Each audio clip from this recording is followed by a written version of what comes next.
Ahorita cuando estamos cantando postrados, ¿quiénes son los que se postran? Adoradores, por aquí me dicen. Pero me hizo acordar de un pasaje de María. Que se postran principalmente son los esclavos.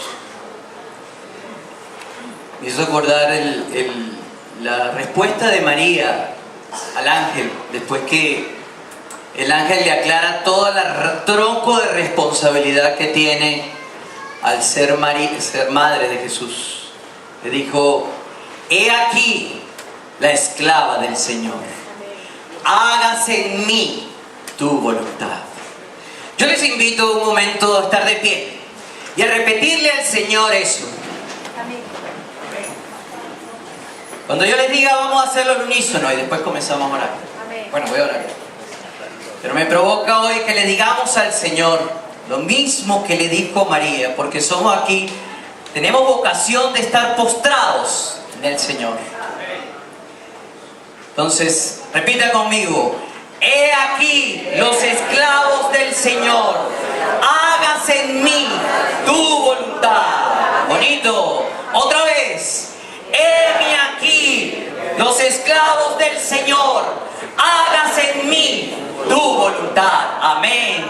Gracias, Señor, por estar nuevamente delante de esta comunidad de santos, Señor. Gracias por disfrutar de la comunión de los santos. Gracias por tu palabra. Gracias por tu palabra, Jesús, que nos guía en este camino de tinieblas. Ella es lumbrera a mi camino. Yo no sé lo que va a acontecer en el futuro. Yo sé que tú controlaste mi pasado y sé que tienes dominio sobre mi presente. Porque ella es lumbrera a mi camino. Estoy seguro que el Espíritu Santo nos guía por camino cierto, a pesar de todas las dificultades que puedan haber a nuestro alrededor. Permite, Señor, que el miedo ni el temor nos domine, sino que tu palabra pueda invadir nuestras mentes. Amén, amén. Llenarnos de consuelo, pero también llenarnos de eternos desafíos. Aleluya. Porque el siervo está hecho para servir. Tú fuiste el principal ejemplo de servicio. Ayúdanos ahora nuevamente a escuchar de ti, a escuchar tu palabra. Permite que otra vez hidrate todos nuestros tejidos espirituales, Señor. Amén. Y que podamos recobrar fuerzas para enfrentar el mundo hostil que tú nos has hecho vivir. Gracias por Venezuela. Gracias por toda esta crisis. Porque ella aumenta en nosotros el desafío de servirte en esta situación. Danos cada vez más creatividad impulsado por tu palabra. Y cada vez el hambre y sed de justicia que nos inspira a servir a los más débiles y a los necesitados. A pesar de que no tengamos nosotros tampoco nada. Pero en tu poder tenemos todas las herramientas para servir.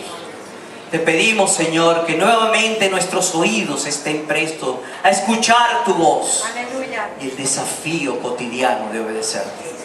Te lo pedimos en el nombre de Jesús. Amén.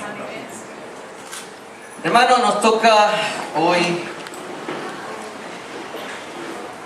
Seguimos con Hechos, capítulo 9, versos 32 hasta que termine el capítulo. Eneas, Jesucristo te sana. Levántate y haz tu cama.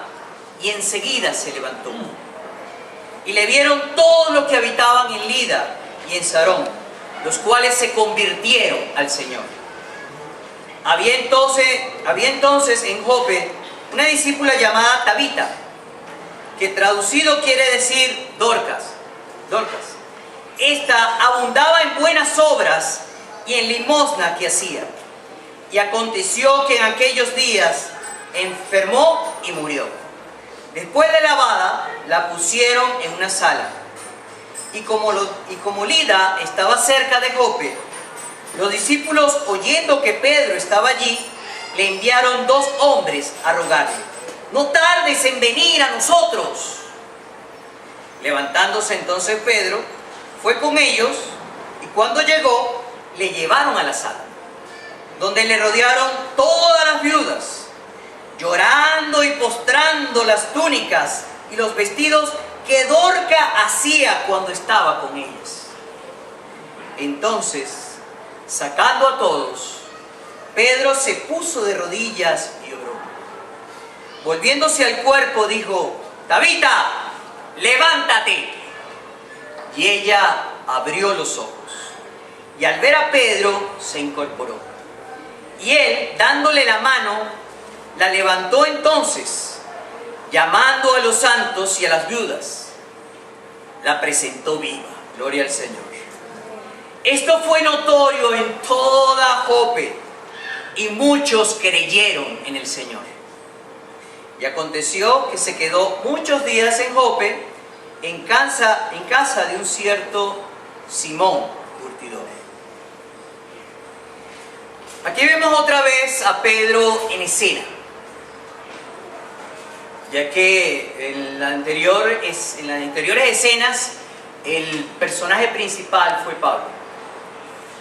Y por gran parte de lo que vamos a leer en lo que continúa del libro, el personaje muy fuerte principal va a ser Pablo. Y este es realmente un pasaje que nos introduce a lo que va a ocurrir en el capítulo 10. Y es la parte en que Lucas introduce, cómo va introduciendo cómo la iglesia se va extendiendo por el mundo gentil. Pero aquí también veo que hay una ruptura. Bueno, no solamente aquí, en todo lo que hemos leído en Hechos, hay una ruptura de paradigma. Me preguntarán, ¿qué paradigma? Es una palabra muy técnica. Paradigmas son un conjunto de convicciones, cosas que creemos de verdad. Conjunto de valores, todos aquellos aspectos de nuestra educación que creemos muy importantes y que determinan nuestra conducta. Durante todo lo que hemos leído de Hechos, hay una ruptura, sobre todo en la conducta y en la manera de ser judía. Aquí vemos que Pedro se está abandonando a Jerusalén, esa ciudad tan idolatrada por los judíos. Y sobre todo un templo tan cuestionado por el Señor. Un templo que tenía, se puede decir, tres características muy carnales. La primera, y por supuesto estas características se extendían en toda la cultura judía, o gran parte de ella. La primera es una cultura demasiado legalista. Tenían leyes de pureza y leyes, toda una serie ceremonial para sentirse o hacerse ver limpios. También estaban muy sometidos a normas muy severas que esclavizaban o llenaban de carga sobre todo a los más débiles y humildes. Por eso el Señor criticó muchas de ellas, por ejemplo el uso del sábado. Esa ridiculez de no poder sanar y servir el sábado, de no poder hacer milagros un día sábado, o el de no de repente tener hambre y conseguir pan y tener que lavarme siempre las manos. También era un ritual muy judío. Por lo tanto era una cultura muy legalista, muy ritualista, pero principalmente estaba liderizado por un cuerpo sacerdotal, sobre todo los supremos sumos sacerdotes, que tenían una distancia muy profunda con el pueblo. Y lamentablemente estaban también amparados por el Estado, vivían de privilegios del Estado. Esto me recuerda mucho también a una gran ruptura.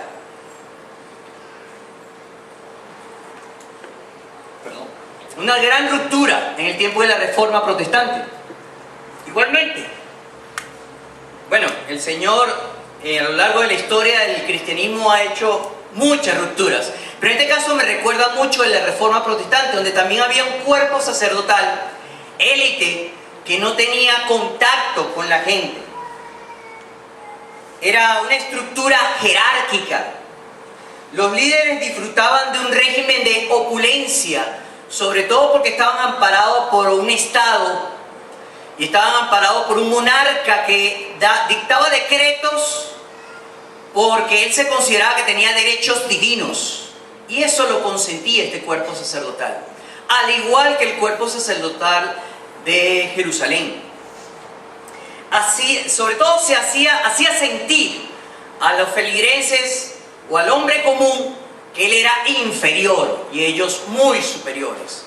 Y como hacían sentir que eran muy superiores, pues eran también objeto de grandes privilegios que los demás no debían disfrutar, sino solo ellos. Por lo tanto, se mantenían muy distantes de la grey. Y sobre todo, hacían sentir de que su palabra, sus órdenes venían de Dios. O sea, ellas eran los únicos ungidos. Por eso es que creen que sus decisiones son de derecho divino y no necesitan discusión alguna. Es decir, un líder autoritario, un liderazgo totalitario, porque se mete en todos los espacios de la existencia. Y eso cambia durante la Reforma Protestante por tres conceptos muy básicos que salen de la palabra de Dios. Justificación por la fe. Ya el hombre llega a tener una relación íntima con Dios. No existen intermediarios, ya no hay más curita, sino yo tengo comunicación directa con el Creador. No necesito más la intermediación del sacerdote. Y una de las más importantes, se establece el sacerdocio universal. Cada creyente es un sacerdote. ¿Cuál es la función de un sacerdote? Interceder a Dios por los hombres, pero también testificar de Dios para que los hombres regresen a Él. Una función doble y unívoca, tanto horizontal como vertical. Y esa es la responsabilidad de cada creyente, no solo de un cuerpo o un liderazgo institucional. Y otra de las más importantes que disfrutamos hoy, y que disfrutamos en este momento, la libre interpretación de la palabra de Dios. Cada creyente puede estudiar su Biblia, y no estudiarla de manera individual, sino también de manera colectiva, porque la comparte con sus hermanos. Eso hizo romper ese liderazgo autoritario, autosuficiente, y causó un gran revuelo. Y es lo mismo que está ocurriendo en Jerusalén. Que ocurre en Jerusalén en el momento que la comunidad apostólica comienza a predicar. Por eso empiezan a tener demasiado espacio en el templo. Pero en este caso, Pedro se desafía a salir de Jerusalén. Y sale de Jerusalén principalmente porque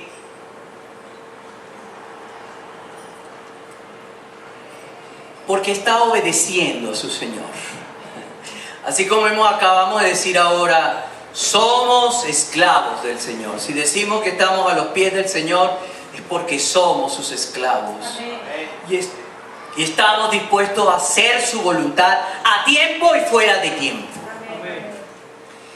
Es decir, nuestra oración debe ser inspirada en la misma del Padre nuestro. Hágase en mí tu voluntad, sea la circunstancia que sea.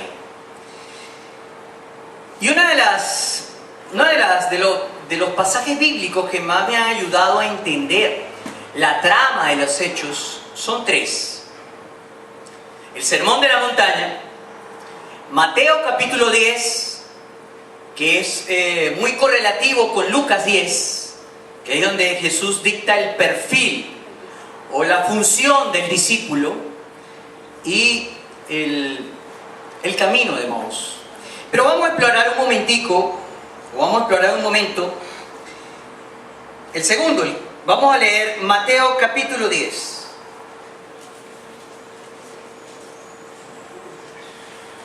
Pero no todo el capítulo, no se me asusten.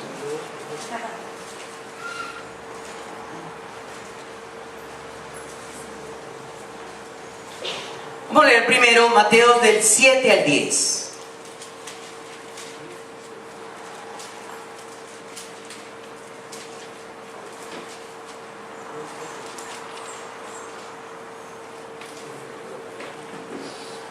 Y yendo, predicaba, diciendo: el reino de los cielos se ha acercado. Sanad enfermos, limpiad leprosos, resucitad muertos, echad fuera demonios. De gracia recibisteis, dad de gracia. Y me gusta mucho como lo dice la versión nueva, traducción viviente. De gratis recibisteis, de gratis también recibo. O de gratis también doy. No os proveáis ni de oro, ni plata, ni cobre en vuestro cinto, ni de alforjas para el camino, ni dos túnicas, ni de cadalso, ni de bordón, porque el obrero es digno de su alimento. Allí podemos ver, primero, que somos anunciadores del gobierno de Dios que se acerca. Y eso es una gran responsabilidad. Nosotros como comunidad tenemos que ser señales de esa comunidad que viene a hacer gobierno en la tierra. Lo que llaman los teólogos el ya y el todavía no. Es decir, ya el reino de Dios está entre nosotros a través de la presencia del Espíritu Santo y a través de su poder. Pero vendrá en plenitud cuando el Señor regrese por segunda vez. Pero nosotros somos la primicia del reino de Dios. En nosotros se tiene que manifestar la justicia del reino de Dios, la solidaridad del reino de Dios, la fraternidad del reino de Dios. Debe hacerse presente en el aquí y el ahora. Y no depende de ninguna crisis externa. Porque depende solamente, no de lo externo, sino de algo muy interno. Del poder del Espíritu Santo. Y por eso es que ese poder se comunica con sanaciones, expulsión de demonios y hasta resucitación. Y eso no es que estaba en el pasado, eso sigue estando en el presente. El Espíritu Santo sigue cabalgando con nosotros todos los días con ese mismo poder. Gracias a ese pan y esa sangre vicaria y esa sangre de martirio que nos hizo adeptos, o nos permitió estar dentro de la presencia de Dios. Porque todos nosotros éramos reos de muerte. Su sangre es la que permite que el Espíritu Santo entre en nuestras vidas. Que esa presencia del Señor con toda su santidad entre en cada uno de nuestras vidas. Ese es el objetivo de la limpieza que efectuó su sangre expiatoria. Para que la vida del Señor se reproduzca cotidianamente en cada uno de nosotros. Y que nuestro objetivo de vida sea alcanzar la imagen de su Hijo. Por lo tanto, también observamos aquí que es una vida peregrina.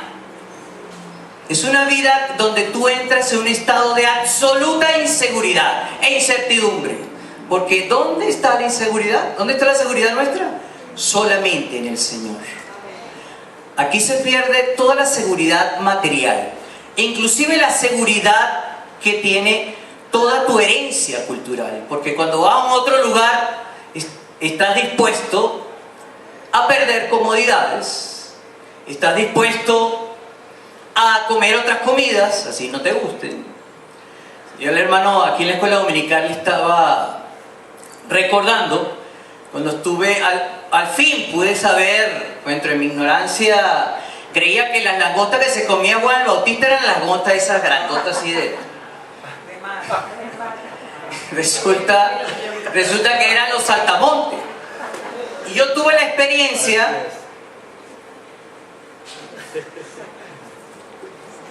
Sí, a veces me imaginaba así esa langosta así asada. Pero no era así, son los saltamontes.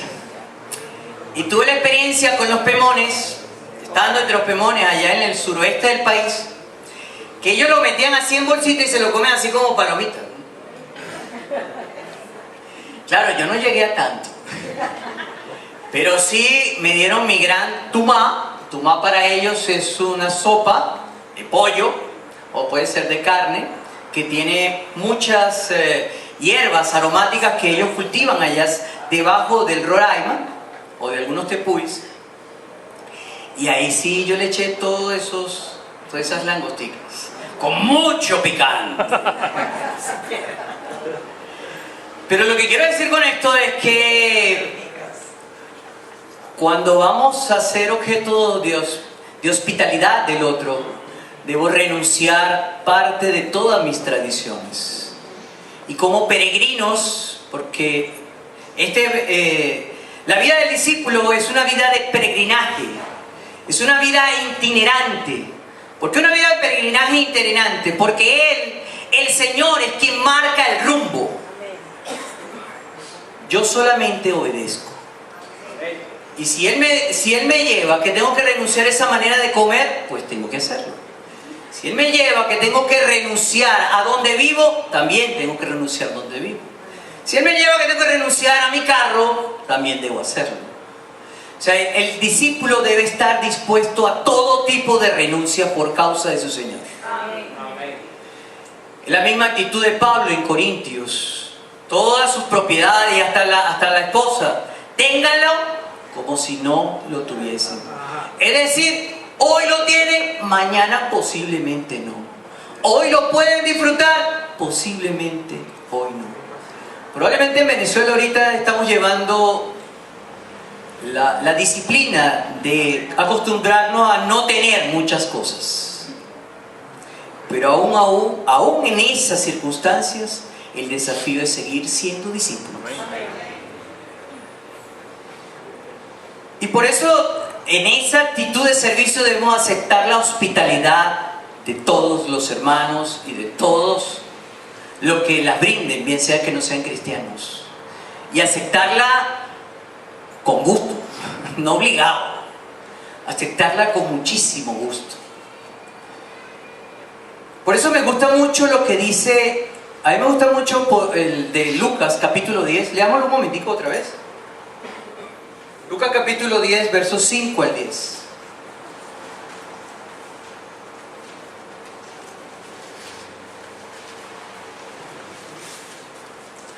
Porque aquí Lucas es más enfático, ¿no? En cualquier casa donde entréis, primeramente decís, paz sea a esta casa. Y si hubiera algún hijo de paz, vuestra paz reposará sobre él, y si no, se volverá a vosotros. Posad en aquella misma casa, comiendo y bebiendo lo que os den, porque el obrero es digno de su salario. No os paséis de casa en casa. En cualquier ciudad donde entréis y os reciban, comed lo que os pongan delante, y sanad a los enfermos que en ella haya, y decirles, se ha acercado a vosotros el reino de Dios. Mas en cualquier ciudad donde entréis y no os reciban, saliendo por sus calles, decid, aún el polvo de vuestra ciudad que se ha pegado a nuestros pies, lo sacudimos contra vosotros. Pero esto sabed que el reino de Dios se ha acercado a vosotros. Aquí me llama la atención también que el discípulo, los zapatos del discípulo están llenos de polvo. Y están llenos de polvo por recorrer ciudades, por recorrer sitios, por pagar el precio y el costo de su peregrinaje. Es decir, el discípulo no puede estar quieto. Tiene que ir donde está la razón de ser de su servicio, que es el ser humano.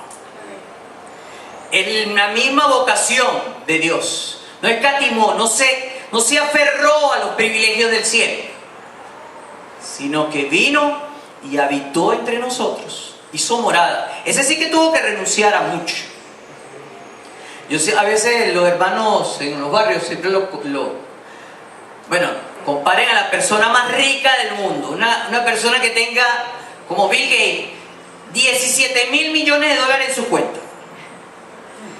Y suponga que, se llenó del poder de Dios, agarró esos 67.000 millones de dólares y se los dio a los pobres. Y decidió vivir en Petare o en Carapita, en un rancho. Ustedes se ríen, pero eso fue una comparación pobre, pero eso fue algo, lo quiero hacer como una comparación concreta de lo que el Señor hizo por nosotros. Y que el Señor también nos exige a nosotros. Porque, como también podemos leer otra vez en Mateo 10, 25 y 26, el discípulo procura parecerse a su maestro.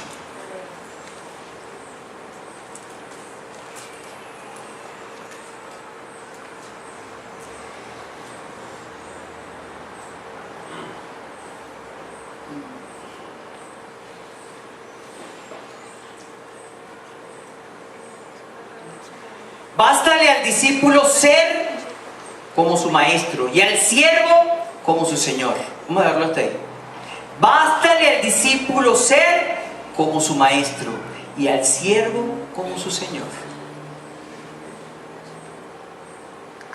Y en esta cultura de discípulo hay un patrón completamente contrario a lo que el mundo nos enseña.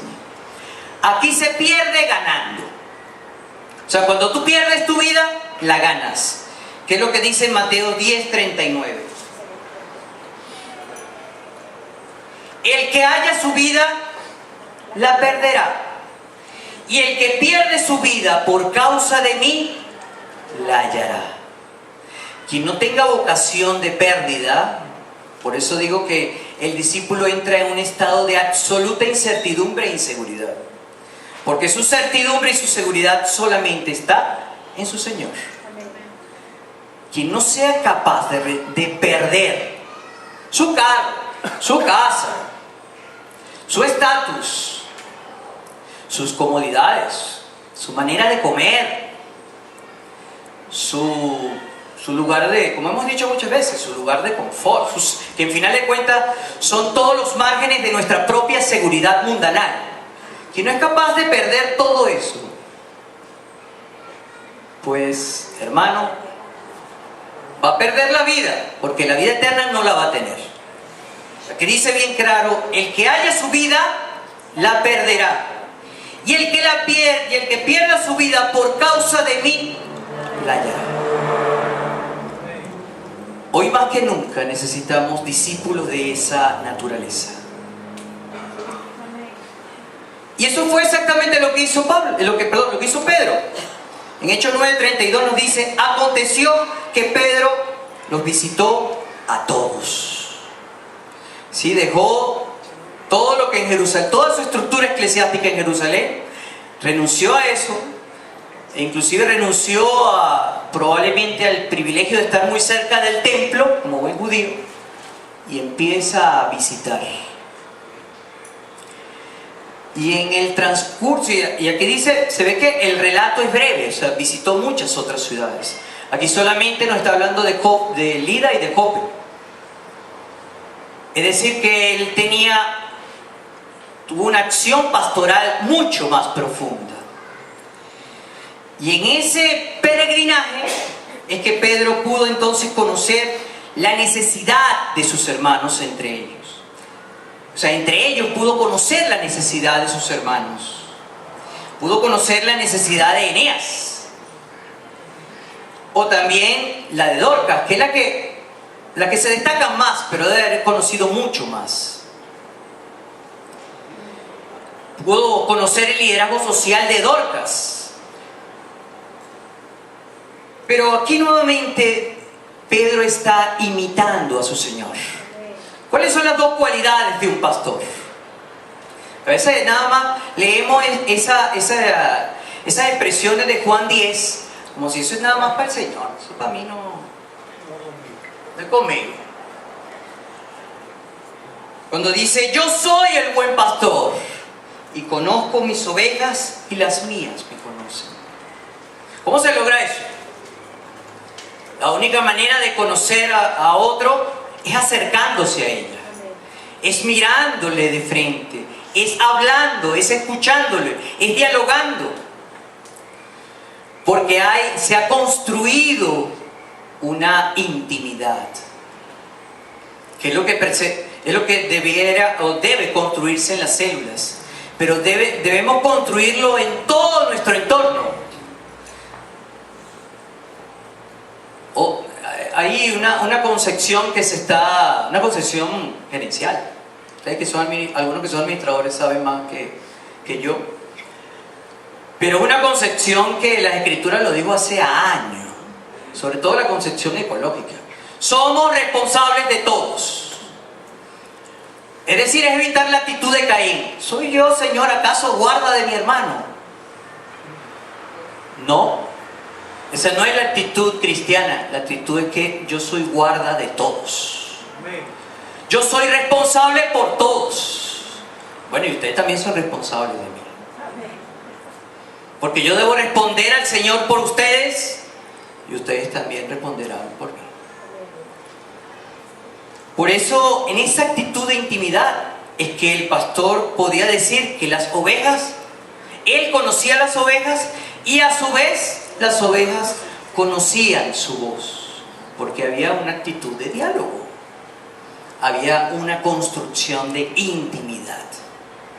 Y eso fue lo que Pedro está construyendo a lo largo de este camino.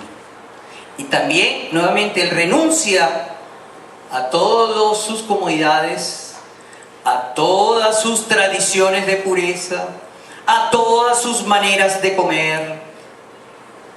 Inclusive renunciaría hasta su manera de hablar, gran parte, para ser parte de los hermanos de Lida y de Dorcas.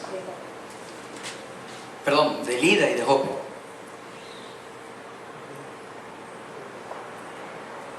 Y dentro de ese ambiente donde él hay comunión con sus hermanos, es que se da cuenta de la necesidad.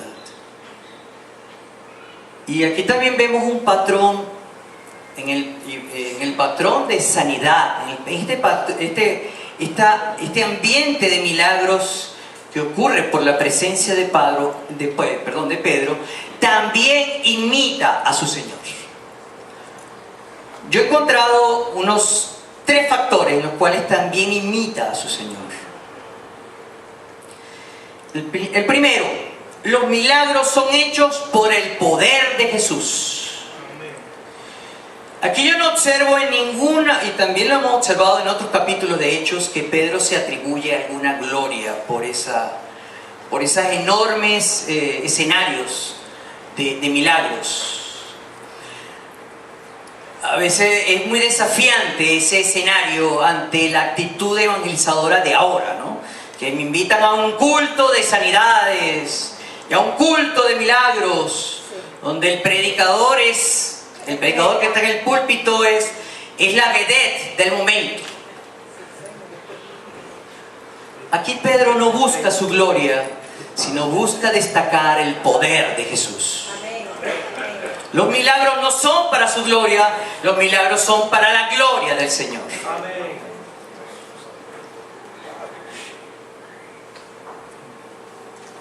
El otro factor, y eso lo vemos cuando él dice, a Eneas le dice, Jesucristo te sana, levántate y haz tu cama.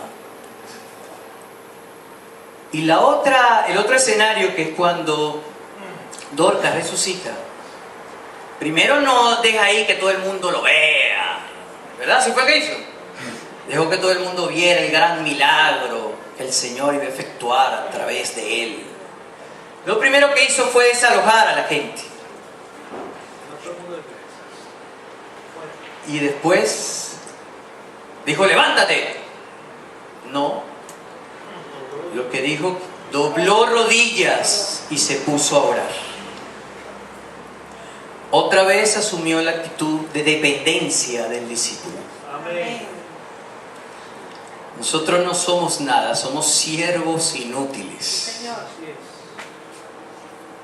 Lo que nos hace útil y pertinente es el poder del Espíritu Santo. Y Pedro lo aprendió con mucha leña que llevó del Señor, pero lo aprendió. Y aquí imitó. Ustedes pueden, eso lo pueden hacer ustedes luego como ejercicio. Vayan a Marcos capítulo 4 y se van a dar cuenta que los parámetros que sigue Pedro son los mismos de su Señor. Aquí demuestra otra vez obediencia. No puede haber avivamiento del Espíritu Santo sin obediencia. Únicamente podemos disfrutar del poder de Dios para que Él se glorifique si mantenemos una profunda comunión con Él que nos lleve a su obediencia. Su obediencia cotidiana. Y por eso es que los milagros son signos de salvación. Y aquí nuevamente no veo a un Pedro que está buscando glorias para él. Está imitando a su Señor.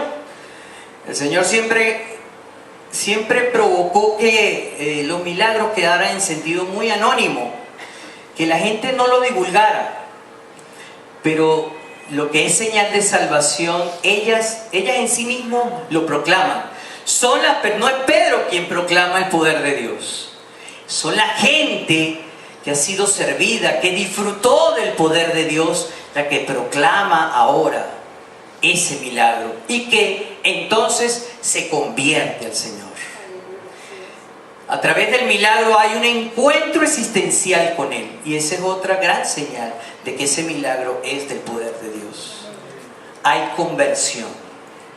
La presencia del Espíritu Santo no solamente sirve al hombre en esa circunstancia o en esa crisis coyuntural, sino que lo lleva al arrepentimiento y a la conversión de pecados. Como dice en el verso 35, y le vieron todos los que habitaban en Lida y en Sarón, los cuales se convirtieron al Señor. En el verso 35. En el verso 42, fue notorio en toda Jope la resurrección de Dorcas, y muchos creyeron en el Señor. Y el tercer factor que yo observo es el que va conjunto al anterior. El nombre del Señor es glorificado. No se glorifica el nombre de Pedro, sino al Señor. Y la alabanza surge de la gente beneficiada, como lo indica tanto el versículo 35 y 40.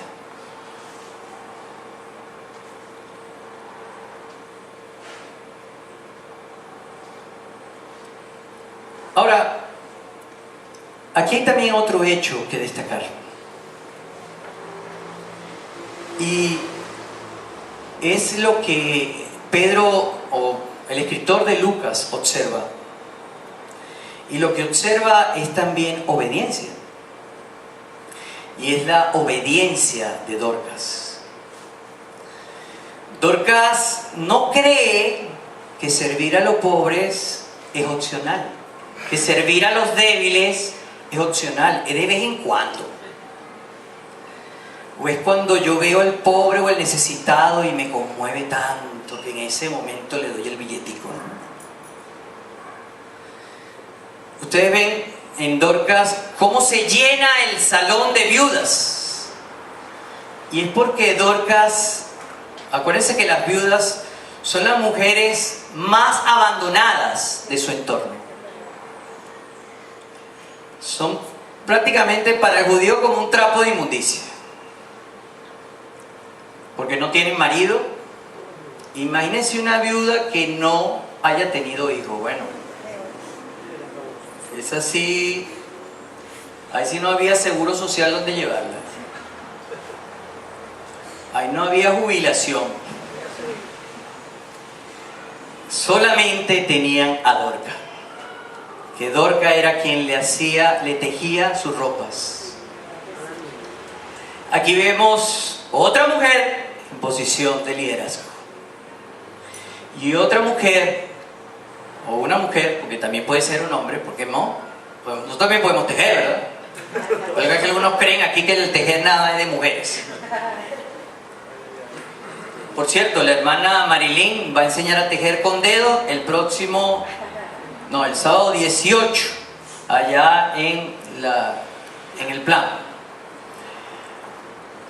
Pero aquí vemos a un discípulo, en Dorcas, un discípulo obediente, que nuevamente no toma el cuidado de los débiles y de los pobres como una opción, sino es una orden. Y lo hace emanado del Espíritu Santo. Como bien nos ha dicho, nos ha recordado mucho nuestro hermano Nel, si no tenemos el mismo sentimiento que Dios tiene hacia el mundo, no podemos ser sus discípulos. De tal manera amó Dios al mundo que ha dado a su Hijo unigénito, para que todo aquel que en Él crea no se pierda, mas tenga vida eterna. Pero ahí, ¿cuál es el verbo principal? El verbo dar.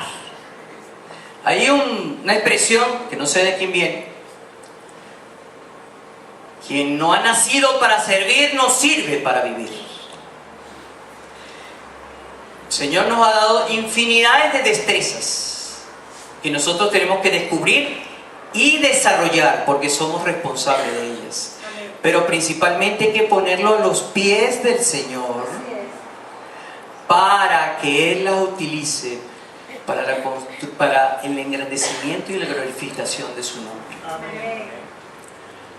Cuando hoy cantamos que estamos a los pies del Señor, es realmente a esos pies que Él me diga en qué debo servirte.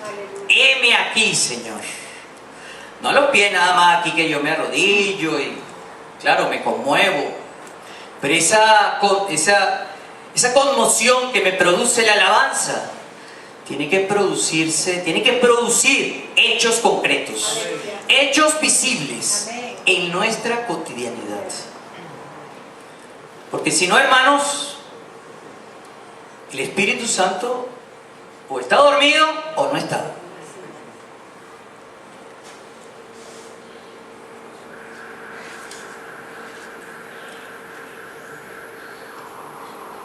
Lo que sí también observo en la iglesia de Jope, bueno, y también en la iglesia de Lida, y es algo que debemos tener mucho cuidado. Bueno, es una iglesia que se ve que está inmadura todavía, y por eso necesita de mucha mentoría de parte de Pedro. Pero hermanos, nosotros no necesitamos acudir al pastor Arnett o acudir a algún liderazgo de la iglesia para orar por los enfermos.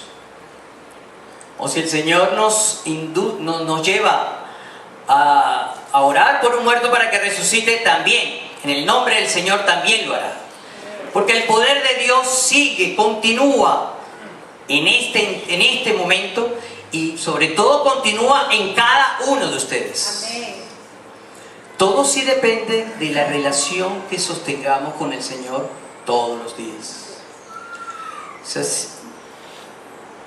yo no puedo creer que Dios tiene poder si Él primero yo no he disfrutado de su poder en mí, de su poder transformador, de su poder de sanidad.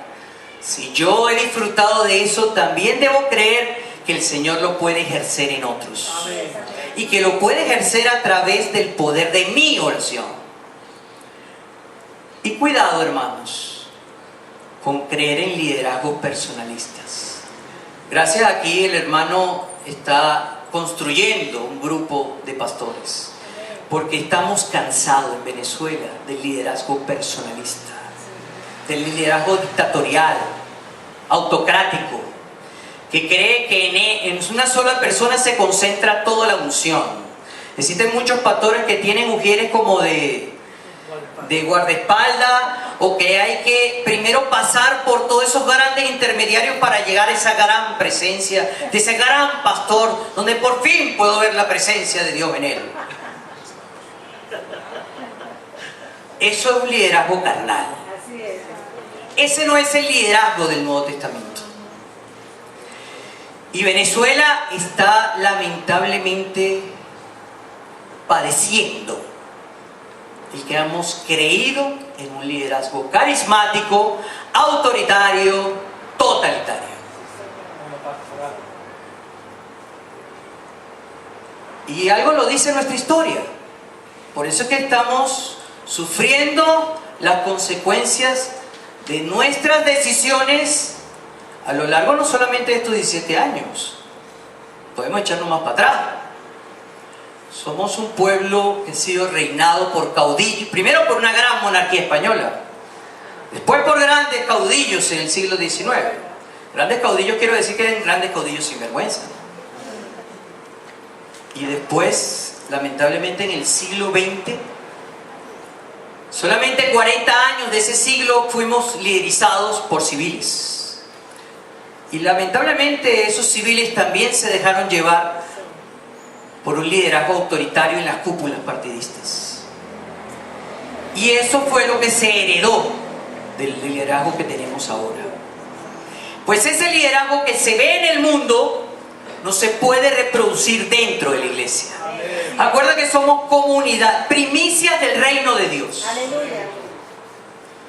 Y por eso es que el liderazgo entre nosotros debe ser de cuerpo. ¿Qué es lo lindo de un cuerpo? Que todas las partes son complementarias. Unidos es que somos completos. En división somos débiles. Sé que son pocos, pero es que yo no creo yo no creo que el Espíritu Santo necesita el poder de multitudes. Él mismo dijo, muchos son los llamados, pero pocos los escogidos. Siempre he creído que el llamado es muy inclusivo, pero el seguimiento a Jesús es muy inclusivo, porque el discípulo tiene que pagar el costo. Es un costo grande, pero es que no estamos solos. Le dijo que no nos iba a dejar solos, que íbamos a disfrutar del poder del Espíritu Santo.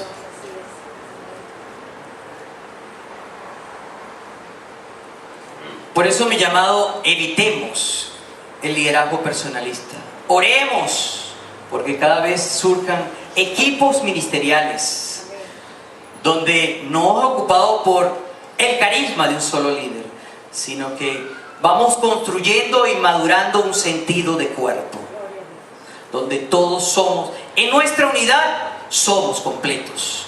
Porque en esa unidad es donde el poder del Espíritu Santo puede manifestarse. La otra cosa que aprendemos de Pedro aquí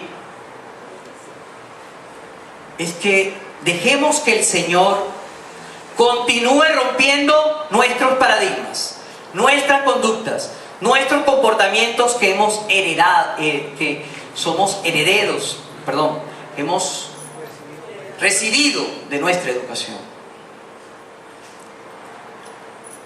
Y de nuestra educación le he hablado ya de ese liderazgo autoritario que está en las instituciones macros y que pueden haber en nuestra iglesia. Pero cuidado, si hay también en el seno del hogar. El machismo es pecado. En la familia tiene que haber un compartir de roles y actuar de la misma manera que el Señor actúa en su iglesia, con concepto de cuerpo. Por algo dice el Señor, someteos unos a otros. Por supuesto que el varón tiene su rol y la mujer también, pero el rol del varón no es ser un dictador, como tampoco el rol de la mujer es serlo. Y acuérdense que el comportamiento, yo siempre se los digo a mis alumnos, el comportamiento que ustedes dan dentro de su hogar es lo que los hijos van a reflejar. Por eso que los hijos son vasos de honra para el hogar o vasos de vergüenza. Por eso es muy importante que la iglesia sea sostenida por un liderazgo que surja de hogares sanos. Y esa ruptura de paradigmas también la sufrió Pedro en la parte final. Se queda con un señor curtidor. Un señor curtidor que era un trapo de inmundicia para los judíos. Pero fíjate, en el siguiente capítulo ahí es donde el Señor se manifiesta. Ahí donde los hombres creen que es inmundicia, el Señor no lo ha llamado así. Y eso es la gran lección que tiene Pedro para el próximo capítulo. Y ahora, para finalizar, tengo algunas aplicaciones prácticas que voy a reiterar a lo largo de lo que he dicho. Y en este momento también les dejo una tarea, como buen profesor que soy. Le he dicho que hay 3 pasajes que deben leer junto con Hechos.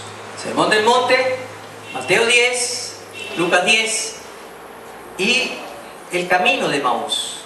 Intentemos contextualizar la ruta de Emaús. La ruta de Emaús es un modelo para mí, ustedes podrán decirme sí o no después. La ruta de Emaús para mí es un modelo de evangelístico y pastoral. Se compone de 4 elementos básicos, y estos 4 elementos también lo vemos en lo que acabamos de leer en Pedro, y lo vamos a ver en todos los hechos. Allí el Señor, van a ver, y no les voy a decir en qué versículo, eso les queda a ustedes de tarea. Lo van a buscar en los últimos, ni siquiera les voy a decir el capítulo. Usted lo va a buscar en los últimos capítulos de Lucas. Eso fue en el momento en que, después de la crucifixión. Pero ahí el Señor caminó junto a ellos, y ellos todavía ni siquiera se habían dado cuenta. Nosotros estamos llamados a caminar junto con nuestro pueblo y con nuestras conciudadanos. No podemos ser indiferentes a nuestro entorno. Tenemos que ser ciudadanos activos. La única manera de conocer el dolor de nuestro pueblo, además del dolor que nosotros mismos padecemos, es estar junto a él. No sé en qué manera en el entorno donde usted se maneja cotidianamente, pero como cristianos tenemos que ser ciudadanos activos, no indiferentes. Fomentar el diálogo, porque la segunda cosa que el Señor hace allí con sus discípulos, que supongo que también Pedro lo hizo, era fomentar la pregunta para aumentar nuestro conocimiento del otro, acercarnos al otro con el deseo de estar junto con él. Y cuando hago preguntas tengo que escuchar de manera activa, no de manera otra vez indiferente, sino debo prestar muchísima atención. Aquí hay muchísimos escenarios para escuchar: las colas, el trabajo. Pero una de las cosas que más me preocupa a veces cuando voy en el metro, voy en la calle, ustedes pueden observar el rostro, primero de depresión, segundo el rostro quizás de miedo o de angustia. Necesitamos, y ese rostro lo libera mucho el escuchar. Que tenga una persona que pueda hacerme preguntas, pero que también esté dispuesto a escuchar mucho, escucharme con atención para ponerme en el lugar del otro.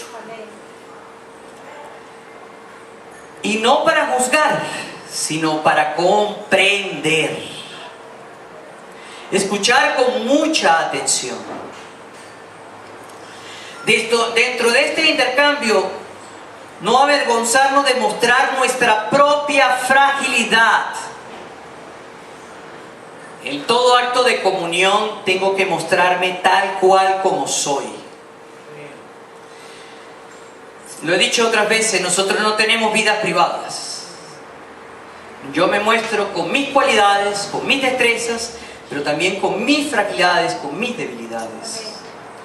Porque si no, jamás vamos a alcanzar la comunión que el Espíritu quiere que alcancemos.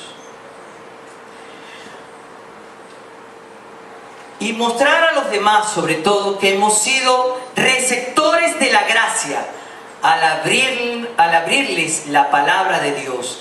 Pero una palabra de Dios que el Espíritu nos ayude o nos conduzca a que sea pertinente para Él. No como ese discurso, ese discurso mecánico de que si no crees en el Señor vas al infierno. Sino un discurso donde el Espíritu de Dios pueda hablar y hablar a través de su palabra.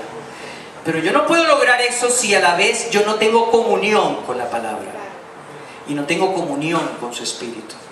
No puedo lograr que la palabra produzca pertinencia en los demás si no ha producido primero gran pertinencia en mí. Pero hoy es más que nunca necesario saber contextualizar la palabra. Démosle gracias al Señor de que tenemos una iglesia que se preocupa porque sus miembros estudien la palabra. Pero eso tiene no solo que hacerse dentro de la iglesia, tiene que hacer una costumbre cotidiana. Para de esa manera también buscar la pertinencia de la palabra para nuestro entorno. Y eso es hacer teología.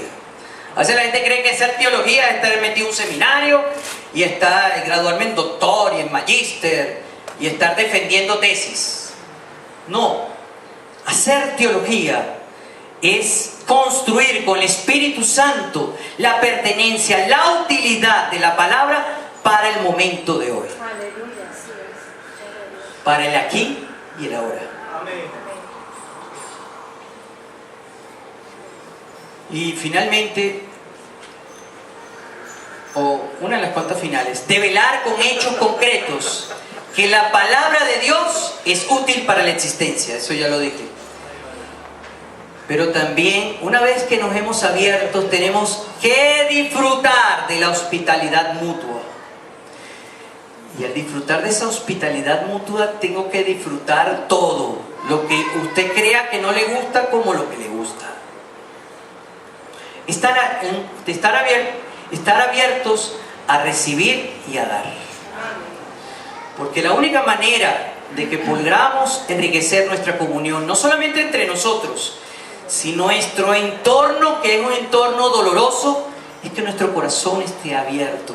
A nosotros ser hospitalarios, pero también a la hospitalidad humilde de los demás. Y eso implica renunciar a muchos hábitos y a muchos, a muchas cucarachas que tenemos por dentro, ¿no? Finalmente, y para terminar, vamos a leer del mismo del mismo Pedro, en Primera de Pedro, capítulo 3, verso 8. Y después de esto vamos a orar.